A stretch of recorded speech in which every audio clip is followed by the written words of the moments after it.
Hi everyone, I wanted to share with you some tips and tricks today talking about Google Chrome's bookmark bar. So the first thing I'm going to show you is how to actually bookmark and show your bookmark bar. And then secondly, I'm going to just show you some tips and tricks that maybe you don't know. So if you already use your bookmark bar, maybe you want to speed ahead a little bit and just focus on the tips and tricks. So the first thing, when you click onto Chrome to open a browser. Typically, it prompts you to log on, but if you haven't done so, make sure that you log in. Secondly, the bookmarks bar doesn't always naturally appear here, right? You can see mine's here and it's full of bookmarks, but if yours is not there, it's really quite easy to get that initiated.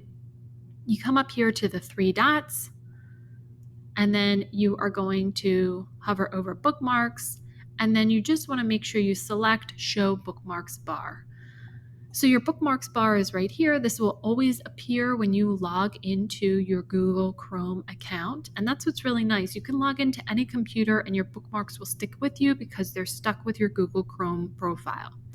So here you have your bookmarks bar, and then you also have this section over here called other bookmarks. These might be things that you don't use as frequently. When I was teaching, I had a folder here for each one of my units that I had certain websites or videos or different things that I needed, resources I needed for that unit in an other bookmarks folder. So now that you're kind of all set up, ready to go, in order to build your bookmark bar, it's really quite easy. Go to a website that you use frequently and then come over here to the top where this little star is. You want to select that star.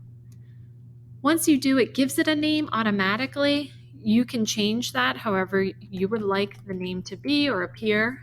I'm just going to say Google here. Automatically, it's going to come to my bookmarks bar, but you can easily choose another folder. You can choose other bookmarks. You can get even more specific here and maybe create another folder. So say I don't see anything here I can choose another folder. I can create a new folder in my bookmarks bar. I can create a new folder in my other bookmarks by selecting here new folder. Maybe I just want one specifically for Google, and then I would save that. So if I come to other bookmarks, there it is with this saved bookmark. Now, if you don't want to keep that anymore, you can come up here and just edit it. So you could change where it's going, or you could remove it totally. So that's really up to you how you organize your bookmarks bar.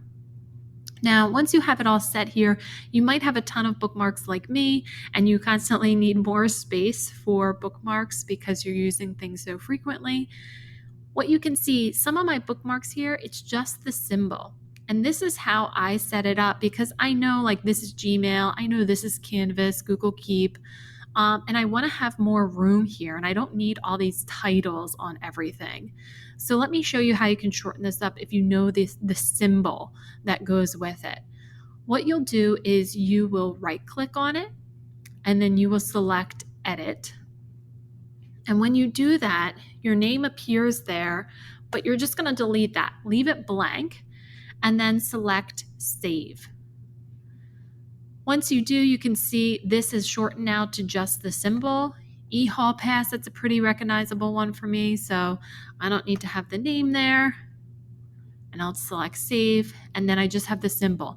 And this bumps over then, so I have more room for some of my other bookmarks that I'd like to use.